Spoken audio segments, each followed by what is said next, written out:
जी अस्सलाम वालेकुम वरहमतुल्लाहि वबरकातुहू। जनाब अज माशाअल्लाह जी बड़े दिनों तो बाद जनाब दोस्तों की फरमाइश आई कि फौजी बिरा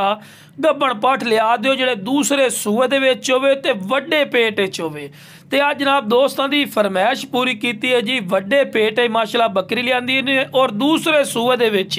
सब तो वड्डा बेनीफिट मेरा बिरा की ने पई भी दूए सूए दे विच ते मूँह चौगी। लो जी इस तो बाद भी कोई लवी पट होंदी है कमाल दी फेस ब्यूटी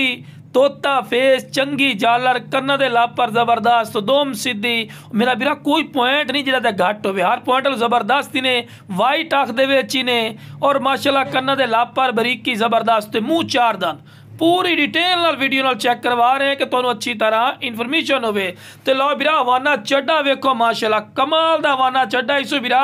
जिवें माशाअल्लाह फ्रीजन गाय दा हवाना चड्डा होंदा ना मेरा बिरा उवें हवाना चड्डा है। तो यह हवाना चड्डा हकीकती गल है तुसीं 1.5-2 लाख वाली बकरी लियाओ ना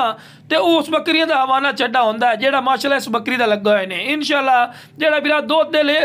लई लवना चाहे ना बकरी तो फिर भी माशाअल्लाह कमाल की चीज़ है। मेरी अक्खां दे ना रवो तुसीं खुद ही वेख सकते हैं। बाकी बिरा हुसन भी जबरदस्त इसू ते अल्लाह के फजल और करम नाल बिरा ये पहले सूबे तो माशाअल्लाह दा पता नहीं कितना दूध दिता है क्योंकि असीं मुल लियांदी है लेकिन जितना साडा एक्सपीरियंस है तजर्बा है दूसरे सूबे 2 तो 2.5 लीटर दूध देसी इंशाअल्लाह क्योंकि हवाना चड्डा भी दस रही है कि वाकई कोई माशाअल्लाह खूबसूरत माशाअल्लाह हवाने चड्डे दे विच ही ने। बाकी बिरा मंडी चले जाओ तो नाल दी चीज़ तो लख रुपये मोल कर दें लेकिन बिरा अपना मोल नहीं होना इंशाअल्लाह कॉल करनी है तुहाडी कॉल दी इज्जत और रिस्पैक्ट हो सी और मुनासिब